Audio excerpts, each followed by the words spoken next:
जय श्री कृष्णा दोस्तों, कैसे हैं आप लोग। मैं आशा करता हूं कि आप सभी अच्छे होंगे।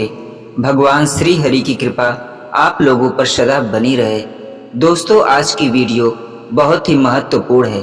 आज की वीडियो में हम जानेंगे कि किस पाप के कारण स्त्री समय से पहले विधवा हो जाती है। तो आइए दोस्तों, बिना विलंब किए इस कहानी को हम शुरू करते हैं। भगवान विष्णु और माँ लक्ष्मी क्षीर सागर में शेषनाग की शैया पर बैठे हुए थे। तब माता लक्ष्मी के मन में जिज्ञासा हुई और उन्होंने भगवान श्री विष्णु से प्रश्न किया, हे प्रभु, किस कारण से एक स्त्री समय से पहले विधवा होती है? ऐसा वो कौन सा पाप है प्रभु, बताने की कृपा करें, जो एक पतिव्रता नारी को भी विधवा बना डालता है। क्या स्त्री के विधवा होने के संकेत पहले से मिलते हैं तथा स्त्री का वो कौन सा अंग है जिससे ये पता चलता है कि स्त्री विधवा होगी या नहीं? इस प्रकार से प्रश्न पूछने पर भगवान विष्णु कहते हैं, हे प्रिय, तुमने उचित ही प्रश्न किया है। यह सत्य है कि कुछ स्त्रियों के भाग्य में जल्द ही विधवा होना लिखा हुआ होता है, चाहे वह पतिव्रत ही क्यों ना हो। किंतु एक पाप के कारण स्त्री विधवा बनती है और स्त्री के शरीर का एक अंग उसके विधवा होने का संकेत भी देता है।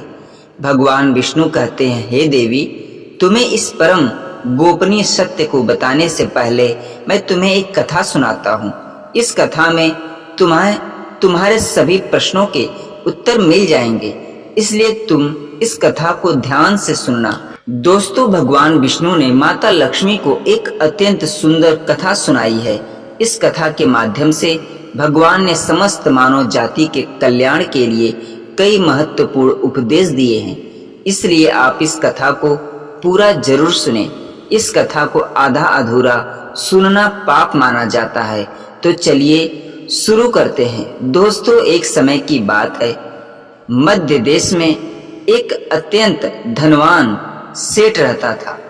उसका एक पुत्र और 3 पुत्रियां थी। उसकी तीनों पुत्रियों का विवाह अच्छे और धनवान घर में हो गया था, किंतु सेठ की एक पुत्री को दुर्भाग्य का सामना करना पड़ा। उसकी एक पुत्री विवाह के कुछ ही वर्षों के बाद विधवा हो गई और अत्यंत दुख में जीवन बिताने लगी। उस विधवा स्त्री का नाम था सुकन्या। सुकन्या अत्यंत सुंदर, गुणवान और पतिव्रत नारी थी, किंतु उसके भाग्य में जो अशुभ लिखा हुआ था वही हुआ।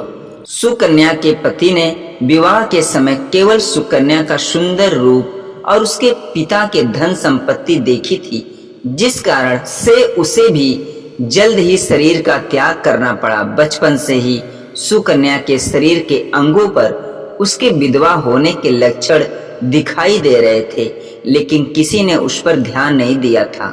सुकन्या के पिछले जन्म के कर्मों के कारण उसे इस जन्म में विधवा होना पड़ा था। भगवान विष्णु कहते हैं, हे देवी, जब मैं तुम्हें सुकन्या के पूर्व जन्म की कहानी सुनाऊं, उसे तुम ध्यान से सुनो। सुकन्या का पिछले जन्म में एक ब्राह्मण के घर पर जन्म हुआ था। उसका नाम था कलावती। वह ब्राह्मण राजा को अत्यंत प्रिय था, जिस कारण से ब्राह्मण का घर धन धान्य से भरा हुआ था। उसके पास बहुत सारी धन संपत्ति थी, जिससे ब्राह्मण बहुत ही उन्मत्त और गर्विष्ठ बन गया था। वह ब्राह्मण अपनी पुत्री कलावती से बहुत प्रेम करता था, क्योंकि वह उसकी इकलौती पुत्री थी। कलावती बहुत ही सुंदर और पिता के लाड़ प्यार से वह भी बिगड़ चुकी थी। उसके पिता उसके हर इच्छा को पूर्ण करते थे, उसे कभी किसी भी चीज की कमी नहीं होने देते थे। कलावती ने अपने जीवन में कभी दुख नहीं देखा था और उसे अपनी सुंदरता पर भी अत्यधिक घमंड था। फिर जब कलावती जवान हुई तो उसके पिता ने उसका विवाह करने को सोचा, लेकिन उसकी एक शर्त थी कि जो भी कलावती से विवाह करेगा वह उसके साथ उसके पिता के घर में रहेगा, अर्थात घर जमाई बनकर रहेगा। ब्राह्मण ने अपने सभी रिश्तेदारों को ये बात बता दी और चारों तरफ ये बात फैल गई कि विद्वान और ज्ञानी पंडित कलावती के घर पर उसे देखने के लिए आ गए, लेकिन कलावती ने किसी को भी पसंद नहीं किया। कलावती ने कई विद्वान ब्राह्मणों को अपमानित करके घर से बाहर निकाल दिया। फिर एक दिन एक अत्यंत सुंदर ब्राह्मण भिक्षा मांगने के लिए कलावती के घर पर आया। देखकर कलावती उस पर मोहित हो गई और अपने पिता से कहने लगी कि वह उसी भिखारी ब्राह्मण से विवाह करेगी। यह सुनकर कलावती के पिता ने स्वीकृति दे दी, आज्ञा दे दी और उस भिक्षुक ब्राह्मण को कलावती से विवाह करने के लिए पूछा तो उस भिक्षुक ब्राह्मण ने भी हाँ कर दिया और फिर कलावती और उस ब्राह्मण का विवाह संपन्न हुआ। कलावती विवाह के समय बहुत प्रसन्न थी। उसे उसका मन पसंद जोड़ीदार मिल चुका था, साथी मिल चुका था। विवाह के बाद कुछ दिनों तक कलावती अपने पति के साथ बड़े प्रेम से रहने लगी और उसकी सेवा करने लगी। लेकिन कुछ ही दिन बीतने के बाद कलावती ने अपने असली रंग दिखाना शुरू कर दिया। कलावती अपने पति को नौकर की तरह समझने लगी। उसकी आज्ञा का पालन करने की जगह पर उसे ही आज्ञा देने लगी।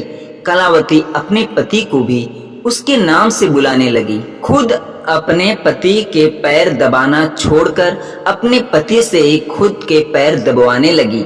कलावती स्वेच्छाचारिणी थी। वह पति को बिना बताए ही घर से बाहर चली जाती थी। कभी पति की कोई बात नहीं मानती थी। पति से पहले ही भोजन करती थी। किसी भी धार्मिक कार्य में पति के साथ नहीं बैठती थी और अकेले ही मौज करती थी। अपनी पत्नी के ऐसे व्यवहार को देखकर कलावती का पति बहुत दुखी रहने लगा। उसने कलावती को बहुत समझाने की कोशिश की, लेकिन वह कभी नहीं मानी। कलावती अपने ही मनमानी करती रही। कलावती की माता ने भी उसे समझाने का प्रयास किया कि स्त्री को अपने पति के साथ ऐसा व्यवहार नहीं करना चाहिए, लेकिन कलावती अपनी माँ की बात कभी नहीं मानती थी और जानबूझकर अपने पति को अपमानित करती थी। दिन रात पति की बुराई करना, उसे अपशब्द कहना, इसे नाम लेकर पुकारना आदि प्रकार के निंदित कार्य वो रोज करती थी। उसका पति भी उससे बहुत परेशान हो गया था। फिर एक दिन उसने बहुत विचार किया और कलावती को छोड़कर जाने का निश्चय किया। पति बिना किसी को बताए अपने घर छोड़कर चला गया। कलावती का त्याग करके वन में जाकर तपस्या करने लगा, क्योंकि शास्त्र कहते हैं कि विद्वान मनुष्य को दुष्ट और स्वेच्छाचारिणी पत्नी का त्याग कर ही देना चाहिए, अन्यथा वह भी उसके पाप का भागीदार बनता है। कलावती ने भी अपने पति को खोजने की कोशिश नहीं की और बड़े मौज से अपने घर में रहने लगी। उसकी माता ने बहुत समझाया कि वह अपने पति से विनती करे कि उसे घर वापस बुला ले, लेकिन वह कहती, जाने दो माँ, वैसे भी मेरा भिखमंगा पति कुछ काम का नहीं है।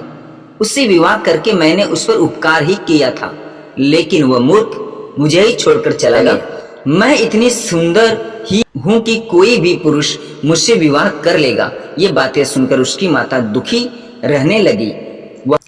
वह दूसरी तरफ उसका पति तपस्या करने लगा और सांसारिक बंधनों से मुक्त होकर ईश्वर भक्ति में लगा रहा। फिर कुछ दिनों बाद कलावती के पिता को चोरी करते वक्त राजा के सोफी ने पकड़ लिया और राजा को उसकी खबर दी।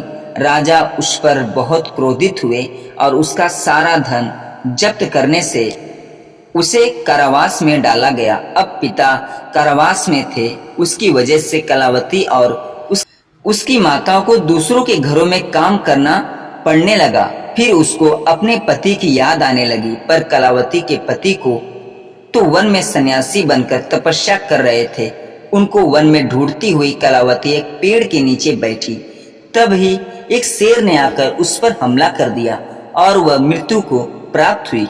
जब उसे लेने यमदूत घसीटते हुए ले जा रहे थे, तब ये बोली कि ये स्त्री तो पापी है, इसे नरक भुगतना ही चाहिए। और फिर उसे नरक में डाल दिया गया और फिर वह पूर्व जन्म के पाप भुगतते हेतु उसे फिर मनुष्य जन्म दिया गया।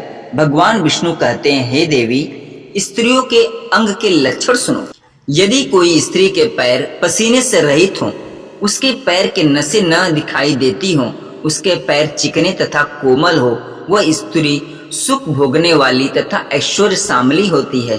यदि स्त्री के पैर का अंगूठा गोल व मंडल हो तो वह स्त्री पतिव्रता एवं ऐश्वर्यशालिनी होती है। यदि स्त्री के पैर के अंगूठे की नसें दिखाई देती हो तो वह दुर्भाग्य से युक्त व्यभिचारिणी होती है।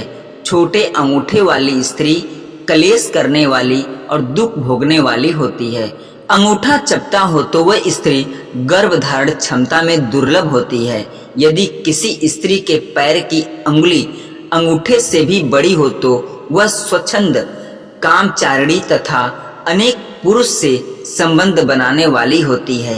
किसी स्त्री को उंगलियां परस्पर मिलती हो, एक दूसरे से करीब हो, उंगलियां गोल सीधी और नाखून पतले और छोटे हो तो वह ऐश्वर्यशालिनी होती है। किसी स्त्री का अंगूठा बहुत बड़ा ही, आगे की उंगलियां गोल हो, नाखून टेढ़े मेढ़े हो, अंगूठे की नसें दिखाई देती हो तो उस स्त्री के विधवा होने के योग्य बनते हैं।